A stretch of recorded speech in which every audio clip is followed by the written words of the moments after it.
Once upon a time, in a busy city filled with noise and rush, there lived a 27-year-old young man named Jack. From the outside, Jack's life looked perfectly fine. He had a good job, a comfortable home, and friends who cared about him. But from the inside, Jack was suffering. His mind was never quiet.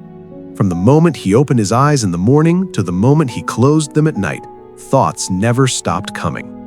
He worried about things that happened years ago. He feared things that hadn't even happened yet. He replayed old conversations in his head and imagined new problems before they even arrived. Because of all this thinking, his mind was like a storm that never calmed down. He couldn't sleep well, he couldn't enjoy anything, and slowly he forgot what peace even felt like. One evening, Jack was sitting with his old friend William.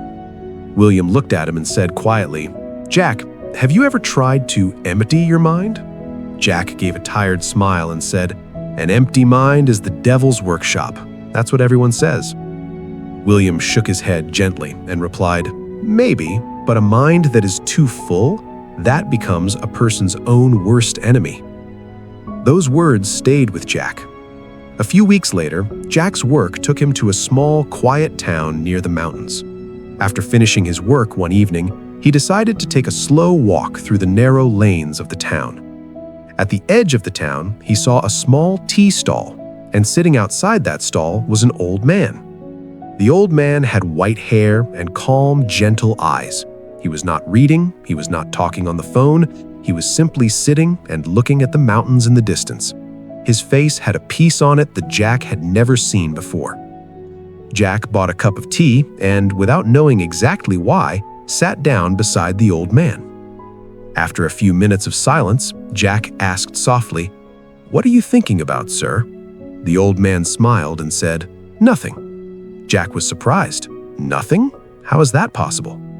The old man replied gently, "I am simply here, drinking my tea, feeling the cool wind, listening to the birds." Jack stared at him.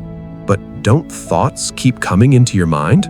The old man turned and asked calmly, "Tell me, how many thoughts are in your mind right now?" Jack tried to answer, and in that one moment, 5 different thoughts rushed in at once. He fell silent. The old man nodded slowly and said, "I can see the answer on your face, son." That evening, they talked for a long time. The old man had spent 30 years as a professor of psychology, but he said the most important lesson of his life did not come from any book. It came from simply learning to live in the present moment. He told Jack, "Your mind is like a glass of water. Right now, that glass is completely full of yesterday's regrets and tomorrow's fears. When a glass is so full, there is no room for anything new, no peace, no joy, no experience of the life that is happening right now in front of you." Jack said quietly, "But how do I stop thinking? I have tried, I cannot." The old man smiled and said, "I am not asking you to stop thinking. I want to show you something. Come with me."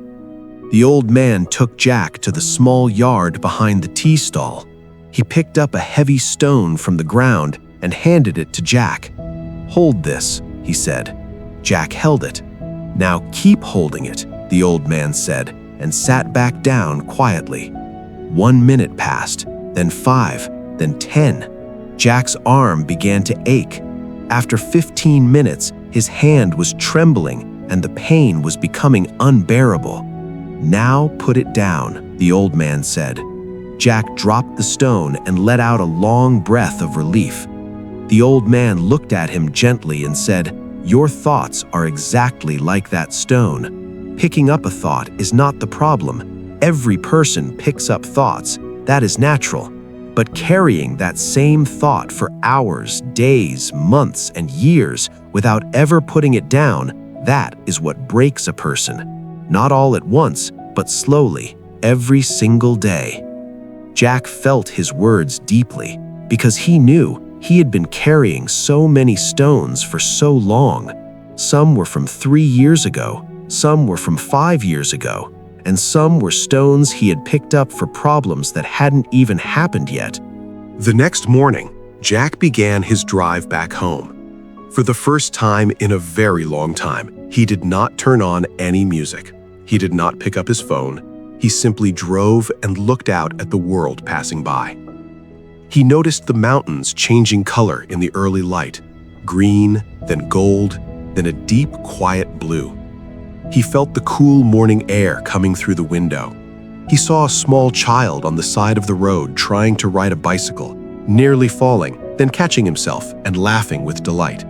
And Jack laughed too, alone, in his car, for no reason that he could explain.